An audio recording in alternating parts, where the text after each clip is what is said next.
And does the ranking member of the full committee have an opening statement?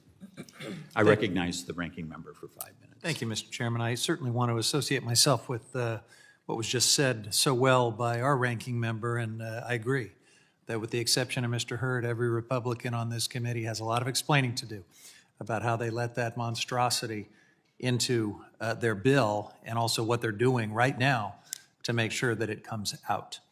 But Mr. Chair, I want to thank you for today's hearing and for Mr. Hurd doing the work on this discussion draft. I appreciate the witnesses being here to talk about something very important. I've had a privilege of working with many of the witnesses in developing the Tribal Self-Determination and Co-Management in Forestry Act, which I introduced last week. So we've been thinking along the same lines, Mr. Hurd and Mr. Chairman. And my bill is co-sponsored by the vice ranking member and all the ranking members on our side here in the committee. It recognizes that tribal nations have played a role in land management since time immemorial, and it seeks to implement tribal co-management plans under the Department of Interior, providing the Forest Service with additional authority to ensure tribes have a meaningful role in public land management decisions that impact their communities.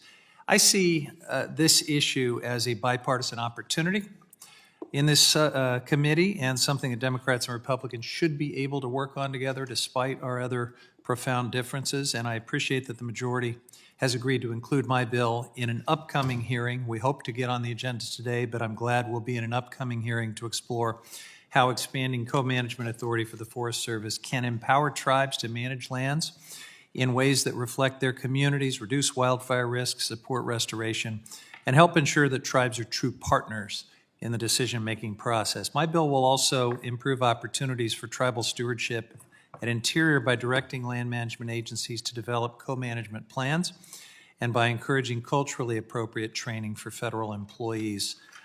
These are broadly supported policy goals, and given the support that my legislation has from our witnesses today and others across Indian country, I remain hopeful that it'll have the support of this committee, the bipartisan support of this committee. Now, as to Mr. Hurd's bill before us, the Forests Act, it addresses several issues that are not new to this committee. One section that caught my attention was the provision to establish tribal prescribed burns and cultural burn demonstration projects, and I welcome his inclusion of that.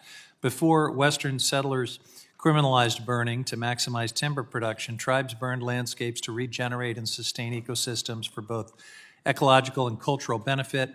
Today, many of the tribes in my district have been leaders in the effort to reinstate these practices, to clear out vegetation, release nutrients in the soil. These are essential things for many traditional foods and basket materials. And it's also essential to acknowledge that the public lands we have today were built on the dispossession of tribal lands. These public lands include tribal ancestral lands, sacred sites, traditional foods, cultural resources, and generations of history that remain deeply tied to them. The aim of the Forests Act, as I understand it, is an important step in recognizing that reality.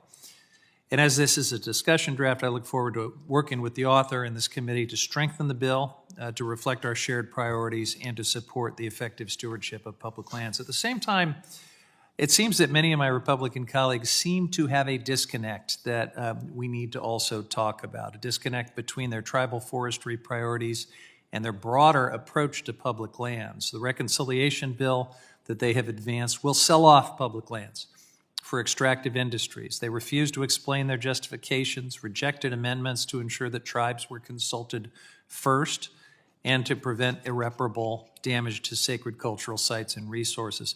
President Trump also just released his skinny budget proposal, which guts funding for BIA and the Forest Service, including $617 million for programs that support tribal self-governance and tribal communities under the BIA, and cutting $303 million from state, private, and tribal forestry at the Forest Service, all while firing thousands of federal agency employees, terminating agency field office leases, and blocking key funding. So I'm encouraged that we are talking about this issue today, that we have a discussion draft that parallels some of the priorities and values that I've put into my legislation that we'll also soon be considering.